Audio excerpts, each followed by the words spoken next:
Imagine standing on the banks of a cold, gray river 2,000 years ago, with nothing around you but marshland and silence. No skyscrapers, no bridges, no streets, just wild forest, muddy shores, and a river so wide it felt like the edge of the world. This place will one day become the most powerful city on Earth, but first, it must survive fire, plague, invasion, and total destruction. Not once, but many times. The city is London, and its true story is far darker, far stranger, and far more extraordinary than anything you were ever taught in school. How did a small Roman trading post become the capital of a global empire that ruled 1/4 of the entire world? Why was London completely abandoned for nearly 300 years? And who finally brought it back to life? How did one single fire, burning for 4 days in 1666, accidentally create the modern city we know today? And what secret force has driven London to rise again every single time it has been burned, bombed, or broken to its knees? If you love uncovering the real stories behind history's greatest cities, subscribe right now, because this journey is just getting started. Chapter 1. 43 to 100 AD. Birth of Londinium. The year is 43 AD. The most powerful army on Earth is crossing the sea. Emperor Claudius has ordered the invasion of Britain, and nothing will ever be the same. 40,000 Roman soldiers march through dense British forests, crushing every tribe that stands in their way, pushing northward toward a wide, dark river. That river is the Thames, and the Romans immediately understand its power. Deep enough for ships, narrow enough to bridge, perfectly placed for trade and control. By around 47 to 50 AD, a settlement begins forming on the northern bank of the Thames. The Romans call it Londinium. A bridge is built. Merchants arrive. A city is born. Within a decade, Londinium is already buzzing with traders, soldiers, and craftsmen. Goods from across the empire, olive oil, wine, pottery, flow through its docks. But then comes the fire. In 60 to 61 AD, a warrior queen named Boudica leads a massive revolt against Roman rule. Her army storms Londinium and burns it completely to the ground. Archaeologists today still find a thick layer of red ash beneath modern London streets, the physical scar of Boudica's rage, buried 2,000 years underground. But Rome does not give up. Londinium is rebuilt, bigger, stronger, and more organized than before. By the late 1st century, it becomes the provincial capital of Roman Britain. A forum is built, a basilica, a busy port. Roads stretch outward in every direction. Londinium is no longer just a trading post. It is the beating heart of Roman Britain. Chapter 2. 100 to 200 AD. Roman city expands. By 100 AD, Londinium is thriving. Roman roads like Watling Street connect it to every corner of Britain, making it the undisputed center of trade and military movement. Merchants flood the city from across the empire, from Gaul, from Spain, from North Africa. Londinium becomes one of the most cosmopolitan cities in the entire Roman world. Between 120 and 140 AD, grand public buildings rise across the city. Roman baths with heated floors, an amphitheater where 10,000 people gather to watch gladiatorial combat. The amphitheater's outline still exists today, buried beneath the Guildhall in central London. 2,000 years later, its circular ghost still shapes the city above it. By 190 to 200 AD, Roman engineers begin constructing the London Wall, a massive defensive barrier nearly 3 miles long, encircling the entire city to protect it from attack.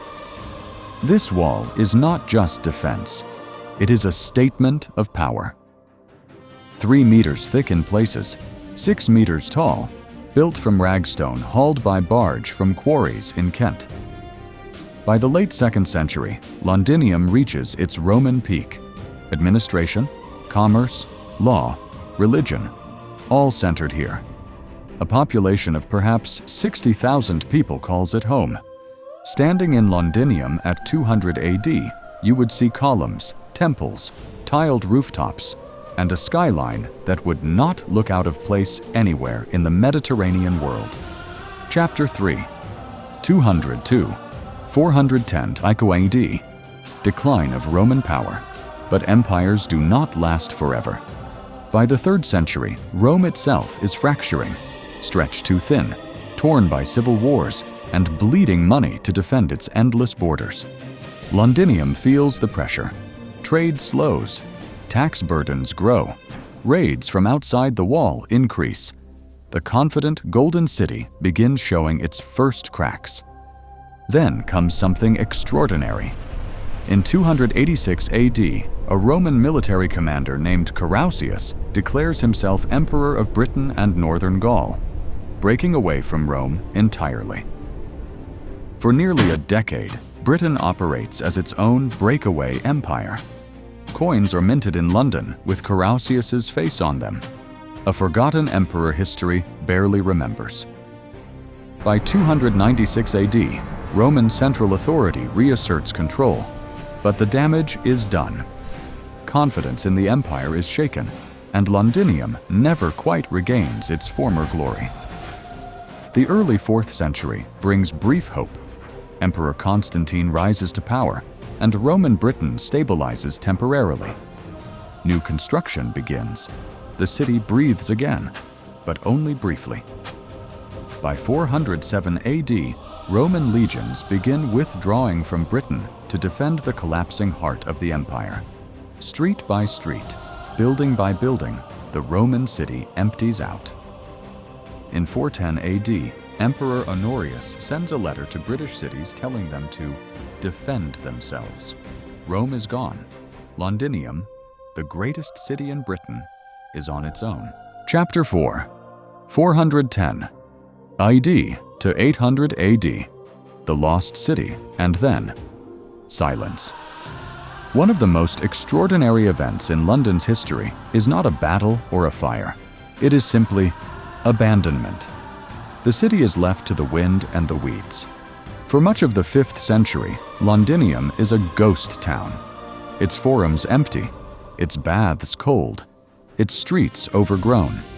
The Roman city that once held 60,000 people holds almost none. Archaeologists call this period the Dark Earth, a mysterious black layer in the soil beneath London that represents centuries of near-total human absence. A city that simply vanished. But life does not disappear entirely. By the 6th and 7th centuries, Anglo-Saxon settlers begin establishing a new settlement, not inside the old Roman walls, but west of them, along the riverbank. They call it Londonwick, a trading port growing up in what is today Covent Garden and the Strand. A humbler, simpler place, but alive with boats, markets, and the smell of fish and smoke. Then in 600 AD, something shifts spiritually. The first bishop of London is appointed. Christianity takes root. A wooden cathedral dedicated to St. Paul is built on Ludgate Hill. By the 7th and 8th centuries, Londonwick is trading actively with Europe. Furs, cloth, and coins moving back and forth across the North Sea. London is quietly rebuilding its identity. It is not the magnificent Roman city it once was, but it is alive, stubborn, refusing to disappear. And soon, a new and terrifying threat will force it to become something even stronger. Chapter 5. 800 AD to 1066 AD. Vikings and survival. They came from the north, from the sea, in long wooden ships with carved dragon prows, the Vikings. And in 842 AD, they strike London for the first time with devastating force. The raid of 842 is savage. Then comes another in 851 AD. This time, a Viking fleet of 350 ships sails up the Thames. The city is sacked and burned again. For decades, London swings between Viking raids and fragile peace. The Anglo-Saxon kingdoms of England are crumbling one by one beneath the relentless Norse pressure. Then rises a king who will change everything. Alfred of Wessex, later called Alfred the Great, spends years fighting the Vikings across England in a war of survival that nearly destroys him.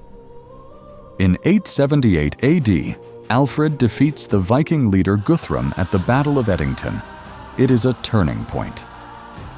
And then Alfred turns his attention to London, the greatest prize of all. In 886 AD, Alfred the Great refortifies the old Roman city. He moves the settlement back inside the ancient walls, repairs the streets, and renames it Londonburg, the London fortress. Through the 10th century, London endures repeated sieges, but it holds. By 1016, a Viking king named Ninit defeats the English and becomes king, and even he chooses London as his power base. Every conqueror who comes to England quickly learns the same lesson. You cannot rule this island without controlling London. The city's importance is now unshakable and permanent. Chapter 6, 1066, AD to 1300 AD, Norman London. October 14th, 1066, the Battle of Hastings. King Harold of England falls, and William, Duke of Normandy, becomes the new master of England. London's world changes overnight. William the Conqueror marches to London. The city, recognizing the new reality, submits. William is crowned King of England on Christmas Day, 1066, inside Westminster Abbey.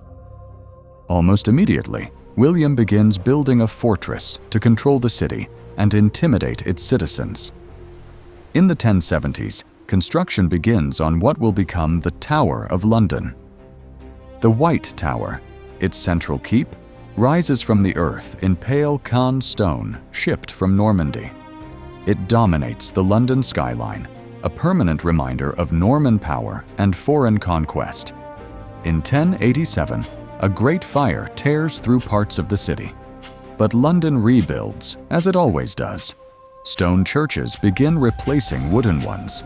The city grows more permanent with every passing decade.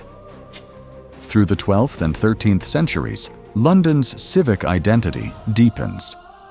Guilds form, groups of craftsmen and merchants who regulate trade, set prices, and give the city its own independent voice. Royal charters are granted, giving London remarkable freedoms: the right to elect its own mayor, to run its own courts, to govern its own commerce.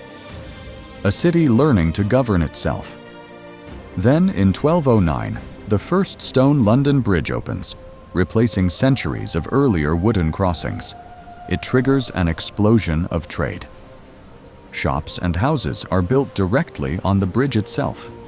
By 1300, London is the undisputed capital of England, a city of perhaps 80,000 people, with a skyline of church spires, a river crowded with boats, and streets alive with commerce. Chapter 7, 1300 AD to 1348 AD, Medieval growth. The early 14th century is London's medieval golden age. The population swells past 80,000. The guild system reaches full maturity. Goldsmiths, weavers, fishmongers, all powerful and organized. The River Thames is London's lifeline. A constant flow of barges, fishing boats, and merchant ships bringing grain, wool, cloth, and luxury goods from across England and Europe. Markets multiply across the city.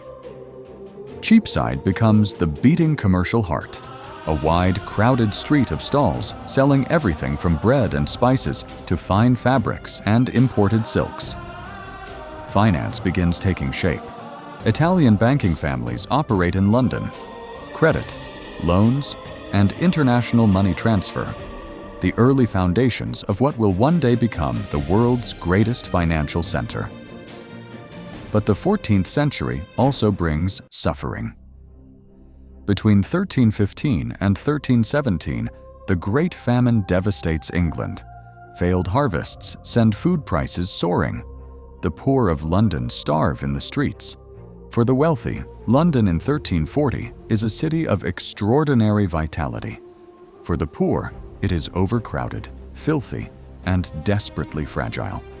And the worst catastrophe in human history is already sailing toward them. Chapter 8. 1348 AD to 1500 AD. Black Death and Upheaval. In the summer of 1348, a ship docks at an English port carrying something invisible and lethal, a bacterium called Yersinia pestis. The Black Death has arrived in England. By the winter of 1348 and into 1349, the plague tears through London with terrifying speed. Bodies pile up faster than they can be buried. Mass graves are dug outside the city walls. Estimates suggest that up to half of London's entire population, tens of thousands of people, die within a single year. Streets that were once crowded fall silent. Homes are left empty.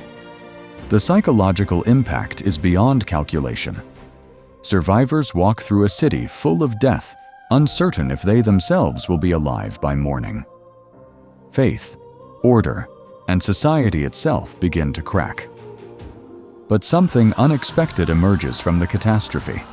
With so many workers dead, those who survive suddenly have power they never had before. They can demand higher wages. They can refuse bad conditions. This tension explodes in 1381. The Peasants' Revolt, led by Wat Tyler, marches on London. Thousands of rebels pour through the city gates, burning records and freeing prisoners from the Tower. The revolt is crushed, but it sends a message that cannot be unheard. The common people of London have a voice, and that voice will only grow louder with the passing centuries.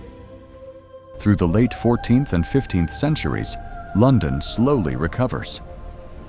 The Wars of the Roses, the brutal civil war between York and Lancaster, brings political chaos but leaves the city largely intact. By 1500, London is smaller than it was before the plague, but tougher, more commercially sophisticated, and sitting at the edge of an age that will transform it beyond all recognition. Chapter 9. 1500 AD. 1700 AD. Fire, plague, and early modern change. The 16th century opens with a king who will reshape England forever. Henry VIII, ambitious, ruthless, and desperate for a son, breaks with the Catholic Church and triggers a religious revolution. In the 1530s, Henry dissolves the monasteries. Across London, ancient religious houses are seized by the Crown. Their land is sold off, redistributing wealth and reshaping the city's physical landscape overnight. London booms. Population surges past 100,000. New neighborhoods expand beyond the old medieval walls. The city spills outward in every direction, hungry and restless, and growing fast. In 1564, William Shakespeare is born in Stratford-upon-Avon. Within decades, he is in London, writing plays that will define the English language forever, performed in open-air theaters on the South Bank. The Globe Theatre, the Rose, the Swan. These stages draw audiences of thousands, from the poorest groundlings to the wealthiest nobles. London becomes the cultural capital of the English-speaking world. But culture and plague exist side by side. In 1603, as James I takes the throne, a devastating plague outbreak kills over 30,000 Londoners. The theaters are closed, the streets empty again. Then, in 1665, the Great Plague strikes, the worst outbreak since the Black Death. 100,000 people die in London, mass graves, red crosses painted on doors, a city paralyzed by fear. And then, before London can even begin to recover, comes the fire. September 2nd, 1666. A small bakery on Pudding Lane catches flame in the early morning hours. Nobody pays much attention at first. Within hours, the fire is unstoppable. Fanned by strong winds and racing through densely packed wooden buildings, it burns for 4 days and 4 nights across the heart of the old city. When the smoke finally clears, 13,200 houses are gone, 87 churches destroyed. The medieval city of London, built over centuries, is reduced to ash and rubble. But from those ashes, something extraordinary rises. Architect Christopher Wren is commissioned to rebuild. Within decades, London is reborn in brick and stone, cleaner, grander, and more permanent than ever before. And in 1694, something else is born from the chaos of war and debt: the Bank of England. A revolutionary institution that will eventually underpin the financial system of the entire modern world. Chapter 10, 1700 AD to 1800 AD. Empire takes off. By 1700, London is already one of the largest cities in Europe. But what comes next is something the world has never seen: the rise of a trading empire that will stretch to every corner of the globe. The East India Company, the Royal Exchange, Lloyd's of London. These institutions turned the city into the financial engine of global commerce. Ships leave London docks carrying British goods to every continent. The docklands of East London explode with activity through the 1750s and 1760s. Warehouses stack high with sugar from the Caribbean, spices from India, silk from China, tobacco from America. London's coffee houses become something remarkable: the birthplace of modern insurance, modern journalism, and modern stock trading. Ideas and money flow freely through these smoke-filled rooms. The 1770s and 1780s bring turbulence. Britain's American colonies revolt and win their independence. Trade routes shift. London adapts, as it always has, finding new markets, new partners, new profits. By the late 18th century, London's population surpasses 1 million, making it the largest city in the entire Western world. A metropolis unlike anything that has existed before in human history. But behind the wealth and grandeur lies deep inequality. The poor of London live in conditions of almost unimaginable squalor. Overcrowded, disease-ridden rookeries just minutes from the gleaming mansions of the rich. This is London at 1800, a city of glittering contradictions, the most powerful trading metropolis on Earth, and a place where tens of thousands of human beings live in desperate, grinding poverty. Chapter 11, AD to 1800 to 1870 AD, Industrial London. The 19th century transforms London at a speed that staggers the imagination. Steam power, railways, factories, telegraph wires. In just 70 years, London is remade from the ground up. In 1825, the first steam railway in England opens, and within 2 decades, rail lines stitch London to every major city in Britain. Goods, people, and ideas move faster than ever before in history. The population explodes, from 1 million in 1800 to 2.5 million by 1850. London becomes the largest city on Earth, and it is growing faster than any city has ever grown before. But growth brings catastrophe. The slums of East London, Southwark, and Seven Dials become some of the most overcrowded, disease-ridden places in the world. Cholera epidemics kill thousands repeatedly. Charles Dickens walks these streets and writes what he sees: Oliver Twist, Bleak House, Little Dorrit. His novels expose the brutal reality of London poverty to middle-class readers who had simply looked away. In 1858, the crisis reaches a tipping point. A summer heat wave turns the Thames, which also serves as London's open sewer, into a reeking catastrophe. Parliament itself is overwhelmed by the stench. They call it the Great Stink, and it finally forces action. Engineer Joseph Bazalgette designs a revolutionary underground sewer system, 83 miles of tunnels that will protect London from disease for the next century and a half. By 1870, London is a city of railway stations, telegraph offices, department stores, and gas-lit streets. Dirty, chaotic, magnificent. The undisputed industrial and commercial capital of the world. Chapter 12. 1870 to 1914. AD, capital of the world. At its peak in the late 19th century, the British Empire covers 1/4 of the Earth's surface, and at the center of this vast global network, controlling, financing, and directing it all, is London. The City of London, the square mile, becomes the financial capital of the world. British banks finance railways in Argentina, mines in South Africa, plantations in India, and infrastructure across 6 continents. In 1863, London opens the world's first underground railway, the Metropolitan Line. By 1890, it expands dramatically, creating the tube network that still moves millions of people every single day. The Victorian city is a city of extraordinary contrasts. Grand museums open on Exhibition Road, the Natural History Museum, the Victoria and Albert. Free knowledge offered to every citizen of the empire. Tower Bridge opens in 1894, a masterpiece of Victorian engineering that becomes instantly iconic. A bascule bridge that can open to let tall ships through, combining function with theatrical grandeur. By 1900, London's population has reached 6.5 million. The city covers hundreds of square miles.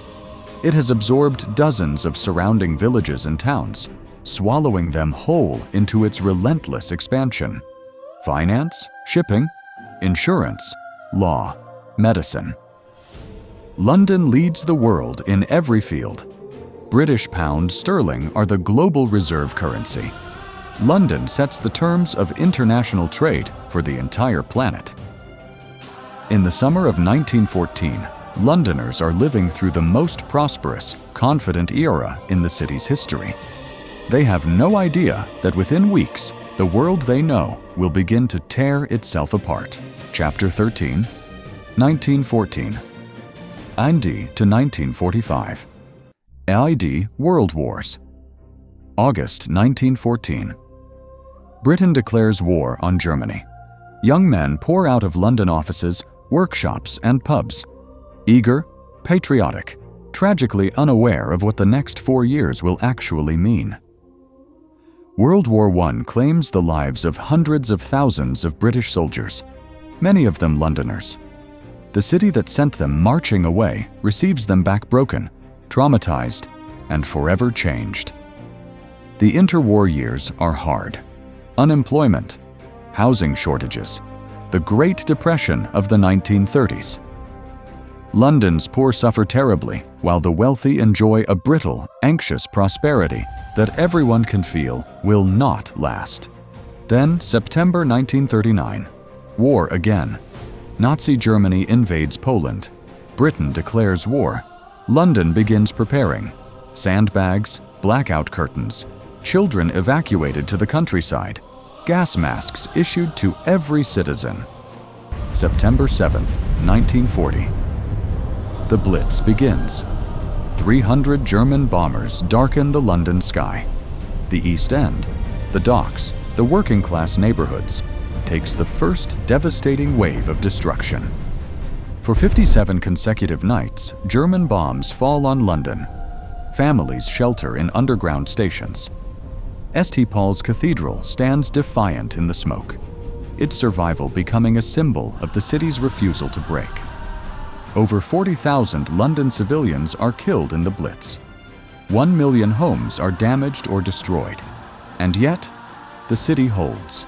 The people hold. Something in London simply refuses to surrender. By May 1945, the war is over.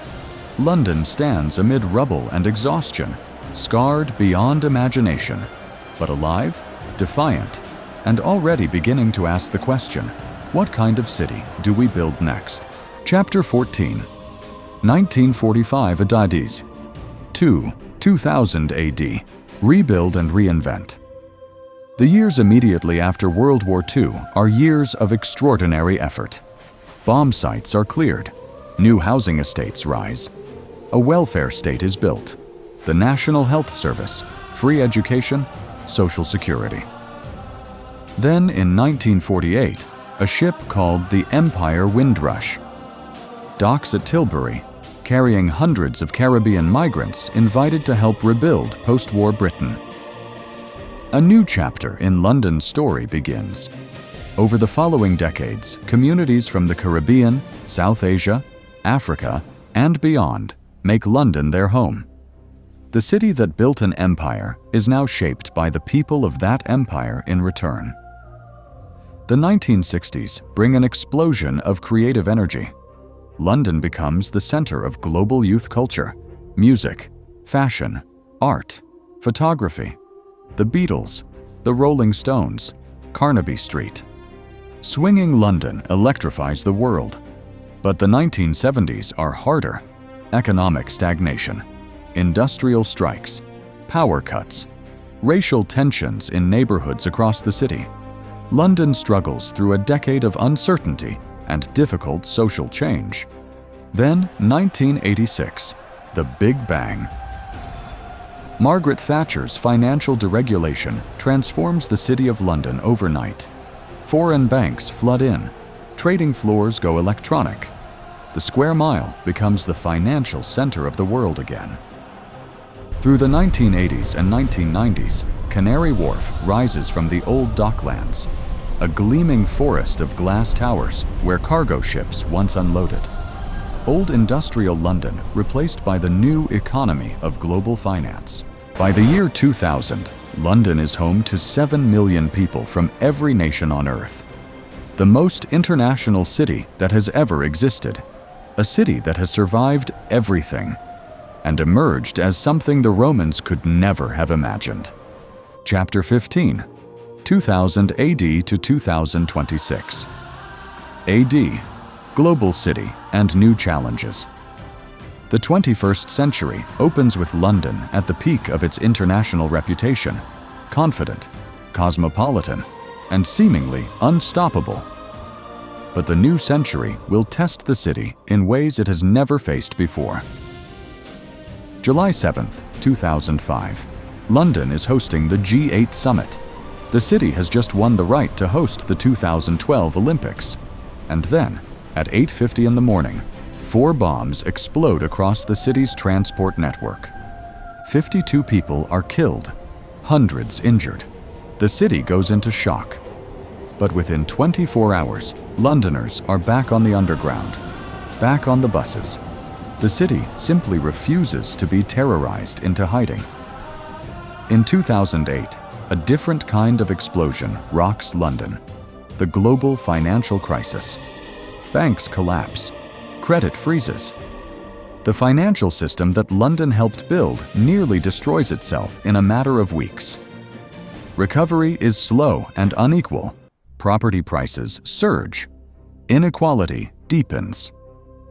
The question of who London is really for, the global super-rich or the people who actually live and work there, becomes impossible to ignore. Then, 2012, the Olympics arrive. London puts on a spectacular show that stuns the world. The opening ceremony, a celebration of British history, creativity, and diversity, leaves a global audience breathless. The Olympic Games regenerate East London, once the most deprived part of the city, transforming decaying industrial land into parks, stadiums, and new neighborhoods that continue to grow today. June 2016. The Brexit referendum. London votes overwhelmingly to remain in the European Union, but the country votes to leave. The city finds itself at odds with the nation it has always led. Brexit reshapes London's relationship with Europe, with finance, with immigration. Some banks relocate operations to Paris and Frankfurt. The city adapts, but the debate about its identity grows louder. March 2020. COVID-19. For the first time in living memory, London goes into lockdown. The streets that have been continuously busy for 2,000 years fall silent.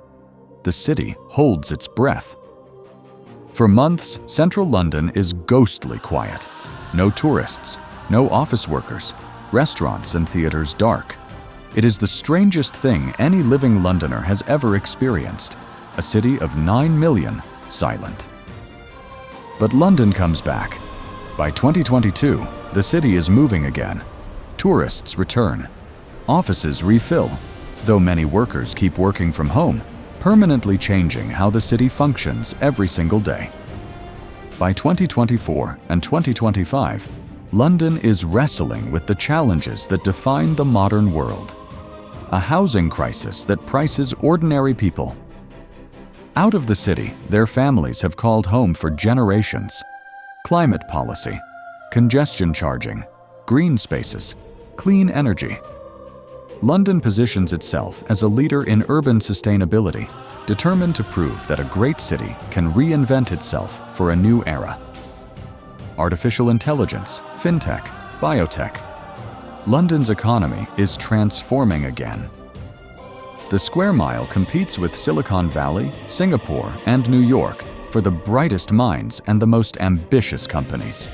And yet, beneath all the glass towers and tech campuses, the old city is still there. Roman walls in a car park basement, Viking coins in a muddy riverbank, medieval churches between modern office blocks. In 2026, London stands at another crossroads, as it has stood at so many crossroads before, facing new pressures, new questions, new uncertainties, and facing them, as always, with stubborn, defiant resilience. Think about what this city has survived: Roman invasion, Viking raids, medieval plague, the Black Death, the Great Fire, 2 world wars, the Blitz, pandemic, and it is still here, still growing, still defiant. Every generation of Londoners has faced a moment where the future looked impossible, and every generation has found a way through, rebuilding, reinventing, refusing to accept that the city's story is finished. London is not just a city. It is an idea that people of every background, every faith, every language can build something extraordinary together. That idea has survived 2,000 years. It is not stopping now. So tell me, what part of London's incredible story surprised you the most? Drop your answer in the comments below. And if this documentary moved you, please like this video and subscribe for more stories from history's most extraordinary places. Thank you for watching. The story of London is the story of all of us. And that story is far from over.